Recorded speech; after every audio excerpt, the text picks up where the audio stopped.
Hi, and welcome to today's session on systems of equations, part 1, substitution, a power session with Mama L. What you'll learn today is what a system of equations means and how to solve a system of equations using substitution. So it always sounds fancier than it is. Those math people, they like to wear their fancy pants, don't they? Systems of equations just means that you're dealing with two equations at the same time. Sometimes it could be more than that, but most of the time we're dealing with just two equations. There are three ways to solve a system of equations. One is substitution, another is elimination, and three is graphing. So we're going to take a session for each of those. So today's session is over substitution. So solving equations. Well, solving equations usually means getting the variable all by itself isolated on one side of the equal sign, right? So once you get to the point where you have x equals blank, like 5 or 10.2 or something like that, you've solved that equation. So your whole goal is to get x all by itself and the number on the other side, right? Well, when you've done that, the number on the other side tells you what it equals. That's your answer. But here's the dilemma with the systems of equations. What do you do now when you have two variables? Okay, so that's our problem. We've got x's and y's, or maybe we have a's and b's, or d's and e's, or something like that. Okay, well, what you have to do here in these systems of equations is get rid of one of them. So those three, actually the first two, are going to show you how to get rid of one of those variables so that you can continue to solve with just the other variable and get the answer that you're looking for. So think about this. What's your name?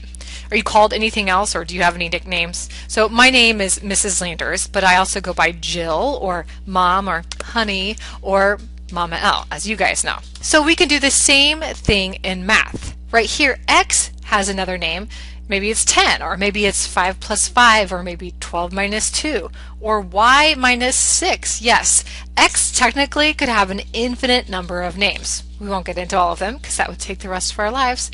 But you can plug in any of those names for x and use them in an equation to get the same answer, or even a better one. Okay, so when you use substitution, you're putting in a new name for a variable. So think of this as its spy name. Don't tell anybody though, okay? It's pretty secret stuff. All right, let's take a look at this example. Solve for x in the following system of equations. So we've got these two equations here.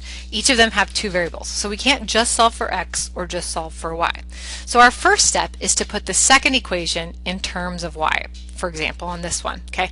You could technically, going back here, you could technically put either equation in either terms of x or y, but we want to do the one that's the easiest for us. And since I see that y is already positive and alone, it would make it really easy if I just subtract 3x from both sides. Once I've done that, 3x goes away there. Y, positive and alone, now equals 18 minus 3x. So right here is our spy name. Now substitute 18 minus 3x for the y in the other equation. It's really important that you do it in the other equation. If you just put it back in the equation it was in, you're going to get the left side equaling something like 10 equaling 10. Okay, so put it in the other equation, and the other equation was 12x minus 2y equals 60. So right here, there was our y. That's what we renamed right here. Remember, there's our spy name. So we're going to put that spy name now in for our y. Now you just go through and you multiply. 2 times 18 is 36, positive 36. 2 times negative 3x is negative 6x. Combine like terms and solve, and you get x equals 4. We're not quite done yet. Now the problem did say what does x equal, but if they had asked what does y equal, we would have to be able to do that. So now that you know that x equals 4, you can plug it into either equation, it really doesn't matter, to solve for y. So here's that first equation, right? I could plug in 4 here, or if I wanted to do the other equation, I could plug it in right there. Well, which one would you plug it in? Which one looks a little bit easier, right? Well, the one on the right has slightly lower numbers and a little less coefficients to work with, so I would put it in there. I would probably do this version, although either version is totally fine. 3 times x is 3 times 4, which is 12, so 12 plus y equals 18. Just take away 12 from both sides, and now cancel those 12s out. Y equals 18 minus 12, which is 6. So now we know that x equals 2 and y equals 6. Let's try it with another example. Alright, so right here we've got A's and B's, but it doesn't make any difference. We can still do the same thing. Now you have to ask yourself, which one do I want to use so that I can get either A all alone or B all alone? And everybody might do this differently. I see that this one is probably going to be a little bit easier if I get my A all alone. And the more you practice, the easier it'll become for you to see the easier equation to work with. If I were to add B to both sides, A now has a new name. Here's its SPY name, 3 plus B. I could even do B plus 3. That's the same thing. Okay? But there's my SPY name for A. I'm going to take that and I'm going to plug it in right there. So I have 3 times the quantity B plus 3 plus B equals 37. Alright, so now I get to do my happy dance because I only have B's to deal with, right? I'm not solving for A's and B's. That's the whole point of doing substitution. So now I distribute 3 times B, 3 times positive 3 is positive 9. I have my plus B, my positive B there, and 37. Now I'm going to combine like terms. I've got 3 B's and 1 B. That's 4 B's, just like you'd have 3 basketballs and 1 basketball is 4. And then my plus 9 and my equals 37. Well, let's get those constants together. Constants are those plain boring numbers. If I take that 9 away from both sides, I've gotten rid of it on that side. So now I have 4b equals 37, take away 9. If I do that, that is 28. Divide by 4 to get my b all alone, doing that inverse operation, multiplying and dividing, cancel out, b equals 7. I'm not quite done yet though, right? If I go back to my original equations, remember I can pick this one or this one. I'm going to pick the easier one, right? This one looks way easier to plug something into to get a final answer. Well, now I figured out that b equals 7. So I have 2 out of 3 pieces to my puzzle. I just need to solve for a now. All I have to do is add 7 to both sides. Canceling that out, a equals 10. So now I know that a is 10 and b is 7. And that's the answer to the system of equations. Let's try one more. 6r minus 4l equals 64 and l minus 2r equals negative 22. Alright, it might seem a little tricky. Which one would be easier to substitute for? Okay, well there's one that I see stands out to me because there's already a positive variable all alone. Now sometimes that's not always the case and you might have to divide away a number to every term or chunk of your problem. So I'm going to go ahead and just add 2r to both sides of the equation. Now L has a SPY name. L equals, you could put either negative 22 and positive 2r, or you could switch them, positive 2r and negative 22. I like that second version a little bit better. It works with my brain a little bit better. 2r minus 22. There's my SPY name. Now I'm going to plug it into my other equation.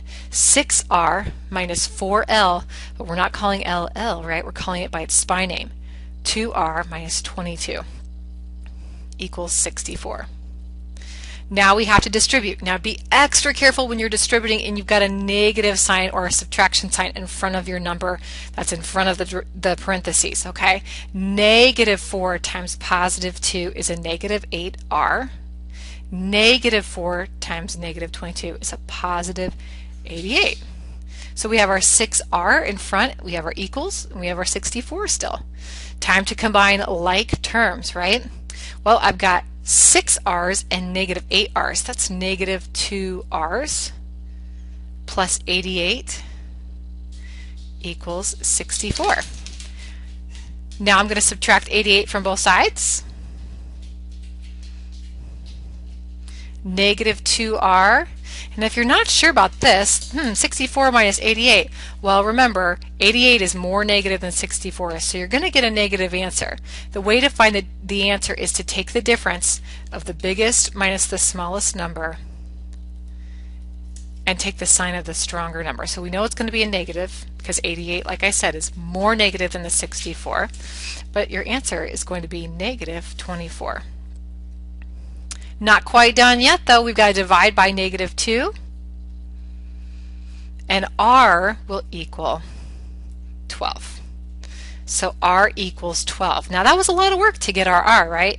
We're not quite done yet. We can plug that back into either one of these two equations. So if I plugged it in with this second equation right here, because it looks a little bit easier to me, L minus 2 times 24, or excuse me, 2 times 12 equals negative 22. L minus 24, add 24 to both sides, and L equals 2. So we know that R is 12 and L is 2.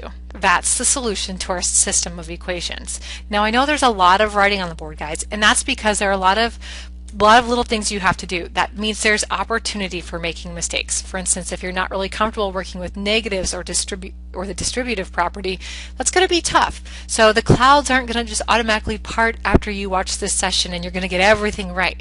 It's going to take practice, it's going to take work and repetition, and as you do more, you're going to refine those skills and find that you'll be a lot better. Alright, so the steps for substitution. Look at your two equations and decide which one is easiest to turn into a SPY name. Then get that variable alone. The second is to plug the SPY name into the other equation and solve for the other variable. And finally, once you solve the other variable, plug in either equation to solve for your SPY variable. So lots of plugging and chugging in our equations. Alright, that's it. Thanks for coming today, and hopefully you'll stick around and watch my second session on elimination. Take care.